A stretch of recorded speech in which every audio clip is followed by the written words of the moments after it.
사업은 사람이 전부다. 일본에서 경영의 신으로 불리던 파나소닉의 창업주 마스시타 고노스케의 책이다.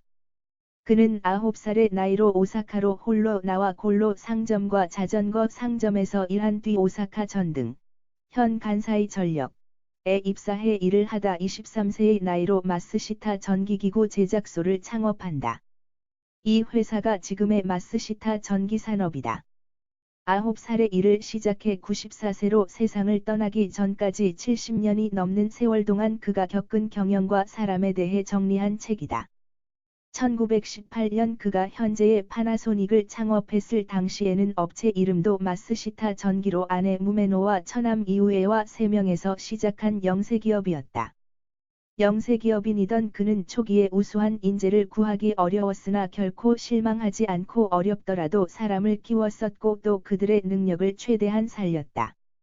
그렇게 사람을 중요하게 생각한 그의 사업은 영세기업을 세계 최대의 기업으로 성장시켰다.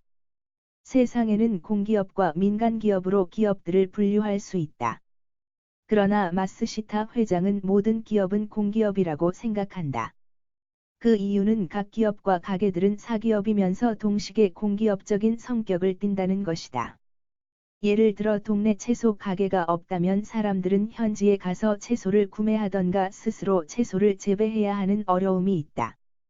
그러나 채소 가게가 존재하므로 이런 불편함을 해소하고 채소 가게도 이익을 얻을 수 있다는 의미에서 모든 기업과 작은 가게들도 공기업이라고 그는 생각한다. 이렇게 기업은 사회의 공기이며 사람을 쓰는 게 공적인 일이라 생각한다면 사적인 인정에 지나치게 얽매여서는 안 되고 질책을 할 때에도 사적인 감정에 좌우되지 않도록 신경 쓰는 마음가짐 자체가 필요하다고 조언한다. 상사가 질책하거나 주의를 줄 때 이런 마음가짐에 입각한다면 부하 직원은 별다른 불만이나 저항 없이 기꺼이 받아들이게 된다는 것이다. 사람을 얻는 건 운명이다. 한 조직의 리더나 책임자라면 좋은 사람을 원하는 마음만큼은 항상 잊지 않고 가져야 하지만 그 이후에는 운에 맡긴다는 생각으로 의연한 자세가 무엇보다 필요하다. 많이 배우지 못해도, 특별한 수완이 없어도 사람은 쓸 수 있다. 하지만 책임자의 열의가 없으면 사람은 결코 움직이지 않는다. 사람들 위에 선 책임자, 관리자로서의 요체는 여러 가지가 있겠지만, 마스시타는 그 중에서 열의가 가장 중요하다고 말한다. 마스시타 회장 자신도 학문도, 지식도 별로 없고 몸까지 약했다. 이 점에 대해서는 부하들보다 뒤떨어진다. 그래도 회장이 되어 많은 이들의 위에 설 수 있었던 건 열의만큼은 누구에게도 뒤지지 않았기 때문이라고 그는 말한다. 사람은 움직인다. 마스시타 회장은 직원들의 마음을 움직이게 한 자신만의 경영 스타일로 그는 투명 경영을 말한다. 그는 직원이 10명도 채 안 될 때부터 결산 내용을 매달 직원들에게 공표했다. 그리고 회사의 작은 비밀까지도 숨기지 않고 직원들에게 공유했는데 그는 제대로 알려주지 않고 무조건 따르라는 건 봉건시대적인 마음가짐이라고 생각함을 밝힌다. 그는 이런 자신의 투명 경영 방식이 회사 발전에 큰 역할을 했다고 밝힌다. 상사인 사람은 반드시 자신의 결점이 있다는 것을 부끄러워하거나 감춰서는 안 되고 오히려 자신의 결점을 알리고 부하들로 하여금 그것을 보완받는 것이 중요하다고 한다. 이 책의 뒷부분에는 사람이란 무엇인지 마스시타 회장이 생각하는 인간관이 담겨 있다. 사람이 다른 동물을 키울 때 동물별 특질을 고려해 적합한 사육법을 채택하듯이 사람의 경우도 사람을 먼저 파악해야 함을 강조한다.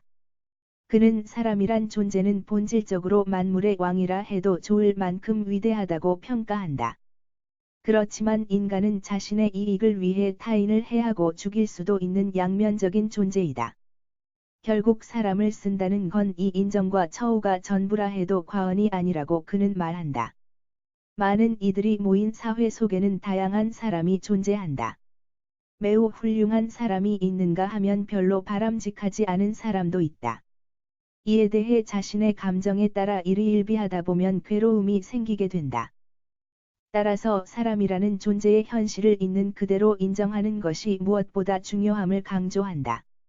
인정과 처우와 함께 중요한 것이 개성이다. 인재의 적재적소를 실현하기 위해 개개인의 인간미를 있는 그대로 보는 노력이 필요하다고 말한다. 사람을 소중히 여기고 배려하는 마스시타 회장은 여러 일화를 남겼다. 어느 날 마스시타는 직원들과 함께 구내 식당에서 식사를 했다. 그날의 메뉴는 비프 스테이크였는데 식사를 마칠 무렵 마스시타 회장은 비서에게 스테이크를 조리한 주방장을 불러오라고 시킨다. 접시에는 거의 손을 대지 않은 스테이크가 남아 있었다. 비서는 음식이 입에 맞지 않아 주방장을 불러 야단칠 거라고 생각했다. 연락을 받고 온 주방장은 당황해 어쩔 줄 모르고 있는 그때 마스시타 회장은 말했다. 당신이 만든 요리는 매우 훌륭해서. 다만 내가 오늘 속이 좀 좋지 않아 음식을 조금밖에 먹지 못했소. 당신을 부른 까닭은 혹시 내가 남긴 음식을 보고 당신의 마음이 불편할 것 같아서요. 이 일화에서도 느껴지는 마스시타 회장의 사람에 대한 배려를 느낄 수 있다.